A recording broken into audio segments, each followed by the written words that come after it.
नहीं तो कौन बे? মেহ মেহ মেহ अबे मैं नहीं तो कौन बे? মেহ মেহ মেহ দূর বেটা, ছাগলের বাসার মতো ম্যা ম্যা করতেছিস কেন? হ্যাঁ আইছে আসল ছাগলের বাচ্চা তো আপনি, দ্য রিয়েল গড। উনি ছাগলের বাচ্চা না, উনি ছাগল তুই বাচ্চা। কিরে এক ম্যাচে বিশেষ অতিথি হিসেবে নাই মেয়ে বল ফুটিছে নাকি তোমার?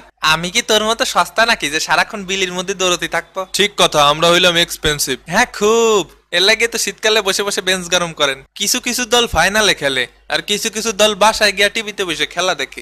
ভাই কি আমার কিছু বললেন? কই না তো। কিরে মিশন হেক্সা? নির্ঘাত আমারে বলছে। কই না তো। কিরে তুই না আমার সাথে ফাইনালে খেলবি? এ বেটা আগের বিশ্বকাপে ফাইনালে খেলিছি, কথা সামলায় বলবেন। আরে আজব তো, বুঝলাম না সবাই হঠাৎ আমার উপর রেগে গেল কেন? ইয়ে মেসি ভাই, ওই ওই ওগেরে জিনে থাবা মারিছে ভাই, জিনে থাবা মারিছে। তো ভাই হেক্সার কয়ের জায়গায় ড বসাই দেন, তাইলে মিশন জমবে ভালো। এক্সাক্ট করিস না, জীবনে একটা কাপও পাইলাম না। পাবেন কে রে কাকা? মরক্কোর সাথে হাইরে জানাবার কাপ নেওয়ার স্বপ্ন দেখেন? বেলজিয়াম স্পেন পর্তুগাল রে বাড়ি ভাটাই দিয়েছি, নেক্সট কার কাছে হাইরে বাড়ি যাবো তাই ভাব।